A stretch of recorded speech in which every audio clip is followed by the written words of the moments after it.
Have you ever started a project expecting it to last a month, and then several months later, you're wading through an 80% finished product trying to string together the final pieces and just thinking, what the fuck happened? Me too! So I spent the last 5 or 6 months creating a video game based around the Avalon VTuber group, and this here video is to answer that very question. What the fuck happened? So this all started way back when I first met Avalon, and by met Avalon I mean was introduced to Avalon by my wife.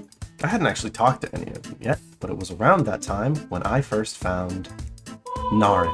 Honestly, it was Oshi at first sight, and I knew that I wanted to be friends with her. The problem is that I am a coward, and I can't make friends with people online. I mean, it's basically impossible for me to just say, hey, wanna be friends? I can't do it. So, I devised a plan. I could make a game based off of her mascot Kiwi, and then reveal the game to her, and that would give me an excuse to talk to her and become her friend. Truly and honestly, in my brain, it was easier to make an entire game than to just ask if we could be friends. But regardless of my pathetic social habits, I went off and started making this game. I decided that a Flappy Bird clone would probably be the most appropriate and also the easiest to create in the time, and I was actually correct. The implementation for the game really only took me about a month, even if I forgot to record most of it. It hasn't been recording this whole time. Oh my god. With the core mechanics out of the way, I got to work implementing a progression system with minimal problems. That doesn't make any sense! Like, what the fuck?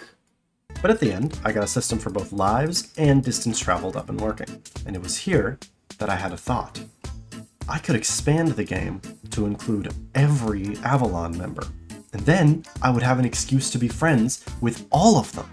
On top of that, I could make it a web build so I could publish it on itch.io and you could play it on either PC or mobile. The plan was foolproof, and so, with renewed vigor, I got back to work. I started with each person in Avalon getting their own unique area. Linnea having space, Teki having a clock tower, Killjoe having a casino, Lucian having a manor, Hikaru having a library, and Elva having a forest. I also got to work on abilities. My idea was to have each member give you an ability when you reach their area, so I spent the next while implementing each one. Also, a bit of a sequence break here, but there's going to be a few times where I just say that something was removed. Something came up last minute in the production that caused some of the content to need to be removed from the game, and that's all I'm going to say about it. Anyway, back to the video. The abilities could be broken down into 3 systems: the projectile system, the life system, and the screen system, and Soul's Thread, but we can talk about Soul's Thread later.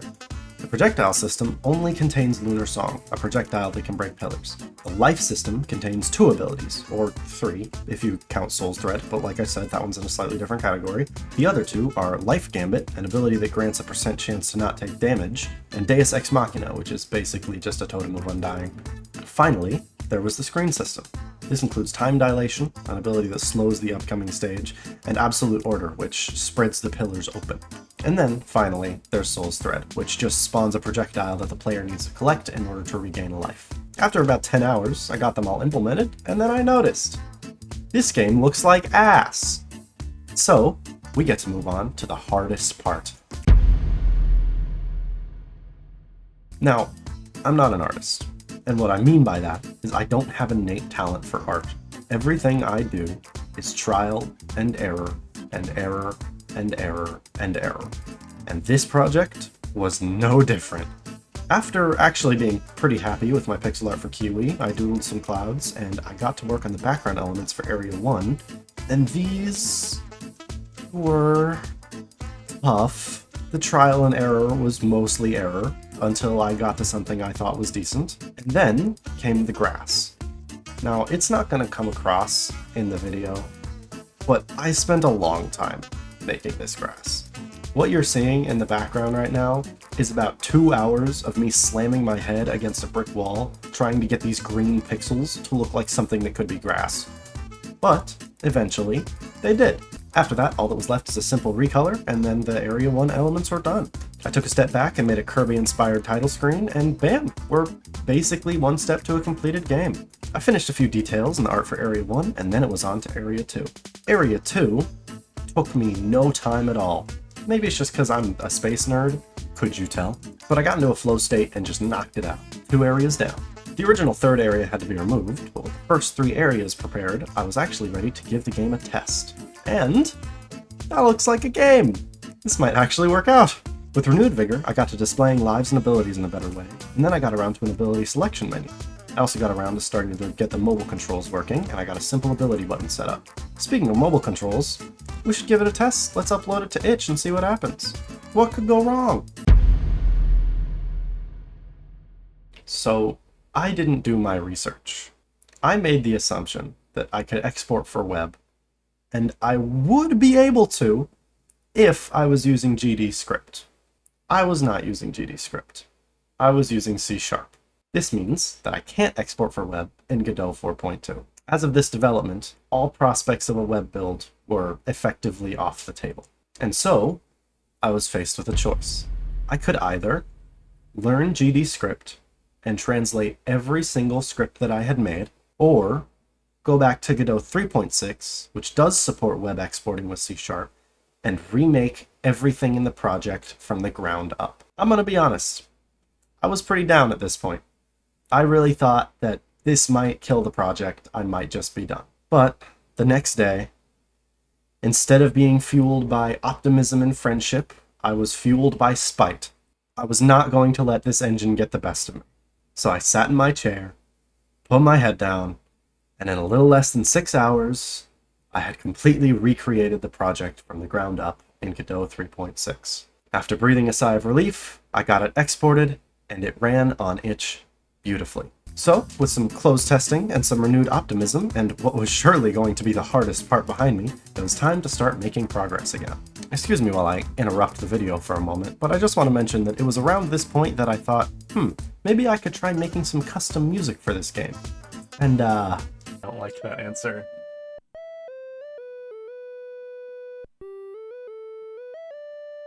So that's the last we're going to talk about that. Instead, it's time to start the work on the art for Area 3, Techies area.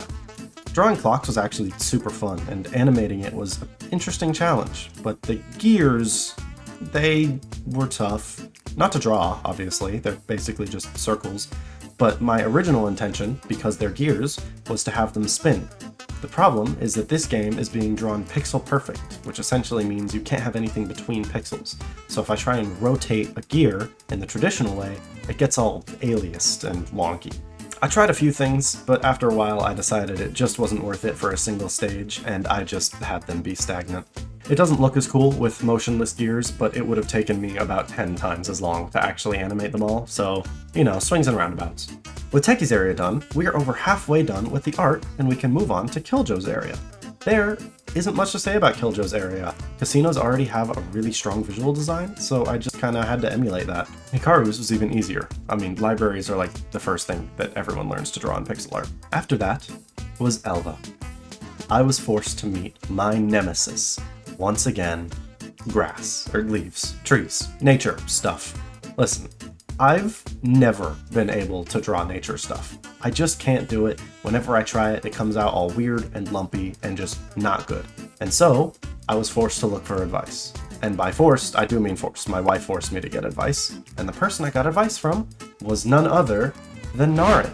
See, by this point, I had actually been introduced to a lot of Avalon and was friends with some of them. So the entire point of this game was basically null and void, but I was in too deep, and I still have to finish this thing, so here we go. I kept the project a secret and got some very valuable advice from Naren, and with that, I was able to draw the trees to finish Elva's area, and with that, every single area is complete.